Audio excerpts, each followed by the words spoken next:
నమస్కారం, welcome to Suman TV. నేను గీతాంజలి. జనవరి 29 చొల్లంగి అమావాస్య. వివిధ ప్రాంతాల్లో ఈ అమావాస్యని వివిధ పేర్లతో పిలుస్తారండి. ప్రత్యేకించి ఎంతో విశేషవంతమైన రోజు. ఎన్నో పరిహారాలు కూడా ఈ రోజున చేసుకోవచ్చు. ఎన్నో సమస్యలకి ఒక పరిష్కారం కూడా దొరుకుతుంది అని అంటారు. అసలు ఈ అమావాస్య విశిష్టత ఏంటి, విధిగా అందరూ ఆచరించవలసింది ఏంటి తెలుసుకుందాము. వివరించేందుకు ప్రస్తుతం మనతో పాటు ఉన్నారు ప్రముఖ జ్యోతిష్యులు బ్రహ్మశ్రీ నందిభట్ల శ్రీహరి శర్మ గురువు గారు. వారితో మాట్లాడదాం. గురుగారు నమస్కారం అండి. వాగర్థావివ సంపృక్తౌ వాగర్థ ప్రతిపత్తయే జగతః పితరౌ వందే పార్వతీ పరమేశ్వరౌ.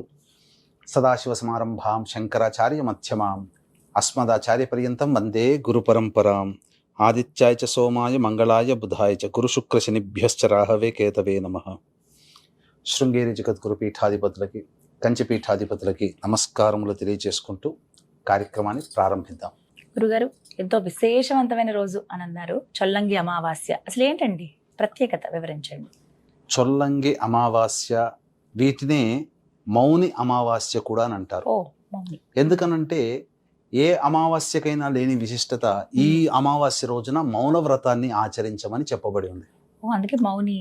అందుకనే మౌని అమావాస్య అంటే ఋషులు మునులు ఏ విధంగానైతే తపస్సు చేసి తదేకముగా దైవధ్యానంలో ఉంటారో ఈ రోజున దైవధ్యానము ఆ విధంగా మౌనంతో చేయాలని చెప్పి, కాబట్టి దానికి మౌని అమావాస్య. మౌని అమావాస్యగా నార్త్ సైడ్ ఎక్కువగా పిలువబడుతుంది. మన ఆంధ్ర తెలంగాణ ప్రాంతంలో చొల్లంగి అమావాస్య అంటే ఏమీ లేదమ్మా, గోదావరి నది సముద్రంలో కలిసేటువంటి పాయల్లో సప్తర్షులు ఒక్కొక్క ఋషి ఒక్కొక్క పాయను తీసుకుని వెళ్ళారు. కశ్యప ప్రజాపతికి సంబంధించినటువంటి పాయగా చొల్లంగి అనేటువంటి ఒక గ్రామం ఉంది. ఆ గ్రామము తర్వాత సముద్రంలో కలుస్తుంది. కాబట్టి ఆ ఆఖరి మజిలీ ఆఖరి పాయింట్ ఉన్నటువంటి ఊరు చొల్లంగి. అక్కడ జాతర చేస్తారు, ఈశ్వరుని జాతర బాగా చేస్తారు.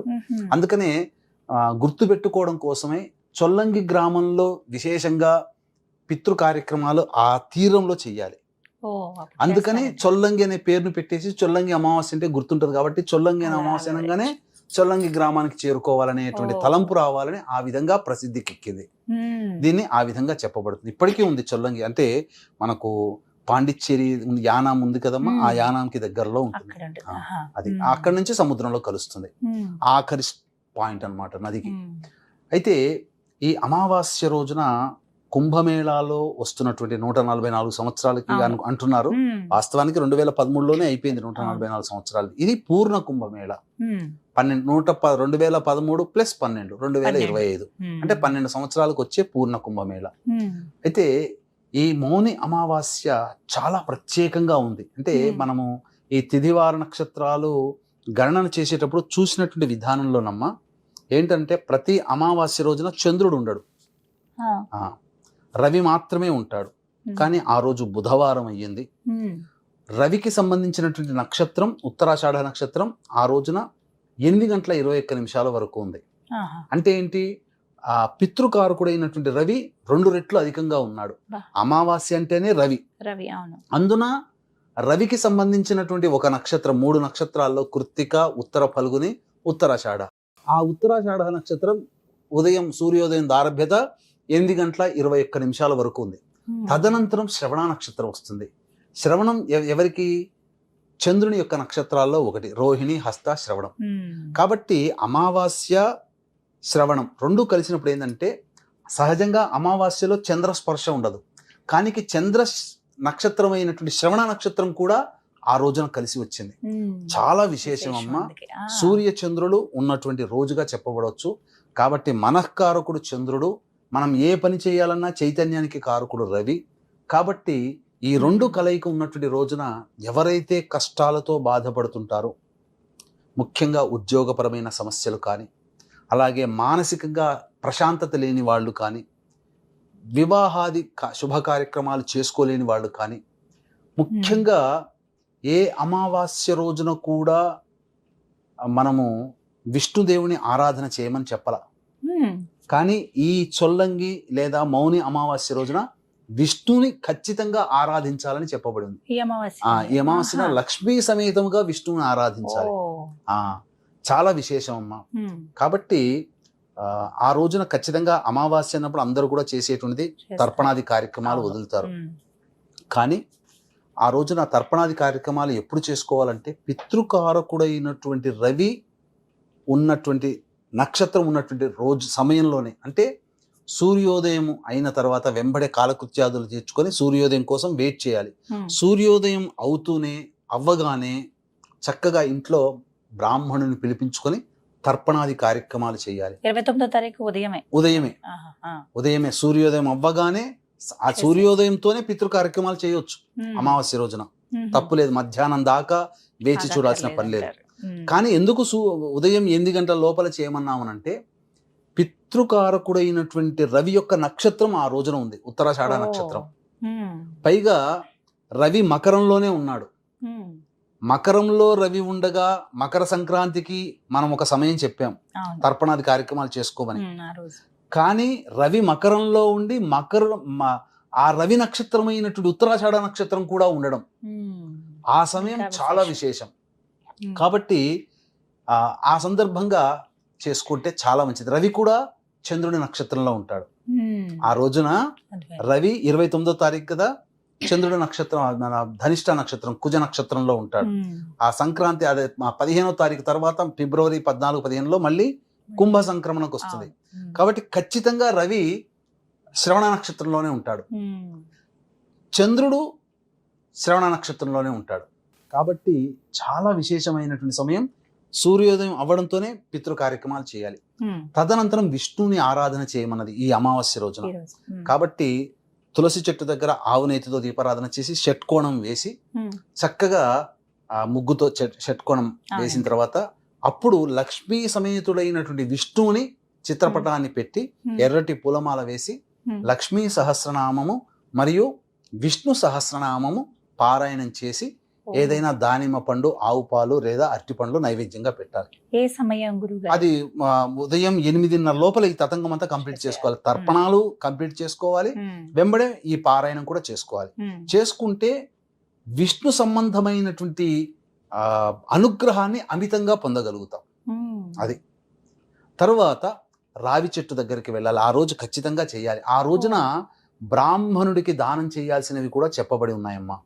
ఏమేం చేయాలని చెప్పబడి ఉన్నాయి. ఆ రోజున రావి చెట్టు దగ్గర ఎటువంటి నియమాలు పాటించాలని కూడా చేయమని ఖచ్చితంగా చేయాల్సినవి చెప్పబడి ఉన్నాయి. ఆ రోజున చెయ్యకూడని పనులు కూడా చెప్పబడి ఉన్నాయి.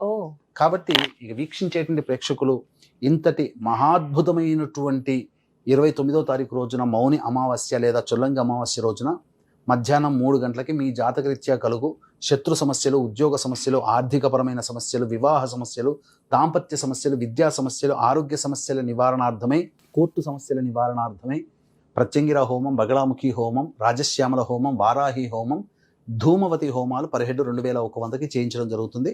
12 గంటల లోపల మీ గోతనామాలు నమోదు చేసుకోవచ్చు. అవకాశం ఉన్న వాళ్ళు కార్యక్రమ తదనంతరం కాంటాక్ట్ చేసి పూర్తి వివరాలు తెలుసుకోండి. ఇంకా ఆ రోజున చేయకూడనటువంటి పనులు ఏంటంటే, అమావాస్య కాబట్టి మద్యపానము, మాంసాహారము తీసుకోకూడదు.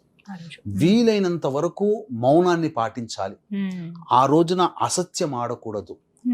ముఖ్యంగా పెద్దలని, కుటుంబ పెద్దలని, అలాగే స్త్రీలని, పిల్లలని బాధించకూడదు. ఆ రోజున చేయాల్సినటువంటి పనులు. పగలు నిద్రించకూడదు.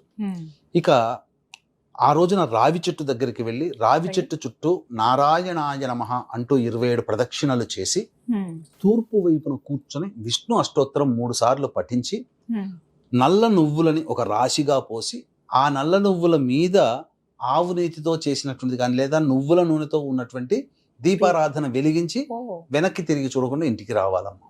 ఆ రోజున చేయాల్సినటువంటి పని విధానం. వెళ్ళాలండి గుడికి. సాయంత్రం 6:07 కల్లా అమావాస్య వెళ్ళిపోతుంది. కాబట్టి సూర్యాస్తమయం అవ్వడానికంటే ముందు ఆ అమావాస్య రోజున విష్ణు దేవాలయానికి చేరుకోవచ్చు, లేదా శివ దేవాలయానికి చేరుకుని వెళ్ళి ఆ విధంగా చేస్తే మంచిది. రావి చెట్టు దగ్గర దీపారాధన చేసి వస్తే చాలా మంచిదమ్మా.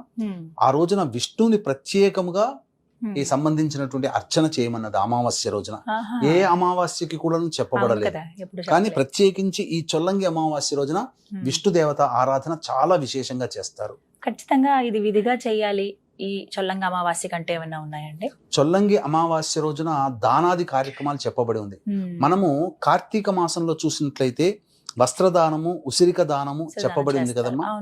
కానీ ఈ యొక్క అమావాస్య రోజున నువ్వులు, నల్ల వస్త్రము మరియు ఉసిరికల్ని బ్రాహ్మడికి దానం చేయమన్నది.